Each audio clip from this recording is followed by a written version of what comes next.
May problema po ba kayo sa inyo po negosyo? May problema sa pera? Or kaya po matagal na nataya hanggang ngayon talo pa rin? Ngayon po mga bossing, ako po may tuturo sa inyo para mag-flow sa inyo ang kaperahan at dumugin kayo ng mga customer, labutin kayo ng customer, kailangan meron kayong ganito. At para hindi lagi kayong nakakalumbaba, nakabusungot ang itsura dahil walang benta. Kaya subukan nyo po ito mga bossing.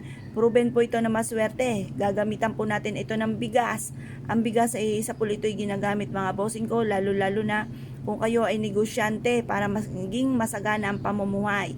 Pagdating sa mga okasyon ng mga pampaswerte kagaya ng bagong taon na kailangan ay may pampaswerte, ang bigas ay hindi nawawala.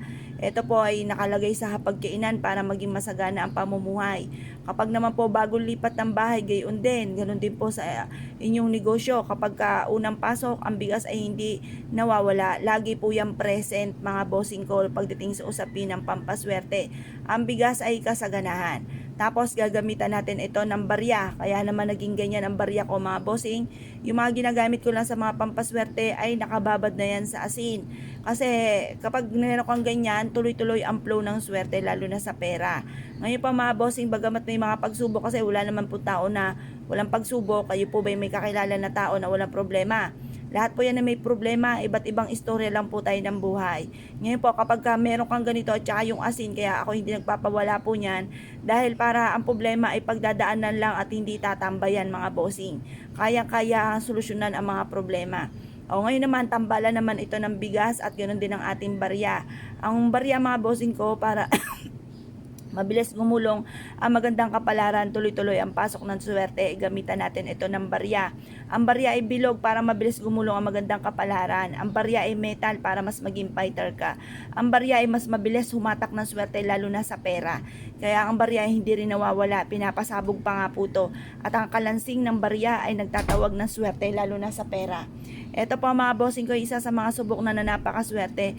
Basta't may 100% kang paniniwala sa mga ganitong mga pamamaraan.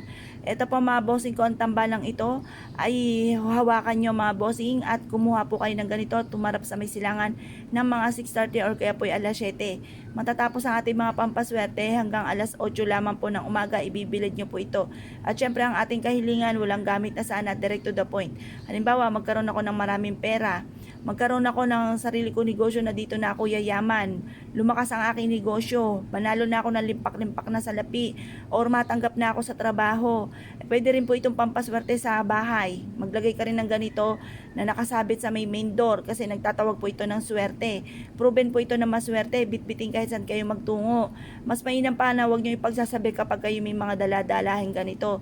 Kasi once na kayo po may pagkamadaldal, kagaya ko po mga bossing, may pagkamadaldal po ako, ay nauudlot ba? Kaya nagawa ulit ako ng panibago mga bossing.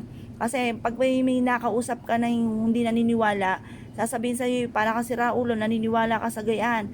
Mas ikay masipag na tao, ay tunay naman na tutuot naman talaga rin ang mga sinasabing ganon.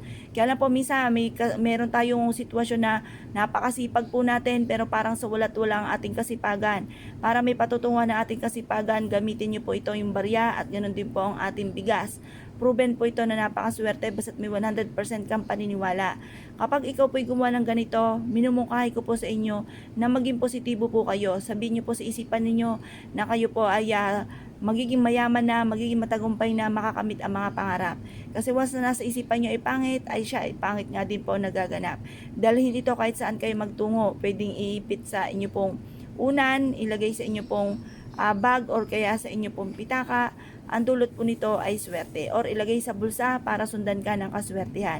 Kaya kung kayo po'y naniniwala at nais nyo po itong gawin, siya mga bossing, huwag ka na magpatumpik-tumpik pa. Subukan nyo po ito, proven po ito. Yun lang po mga bossing, good luck po sa inyo po lahat.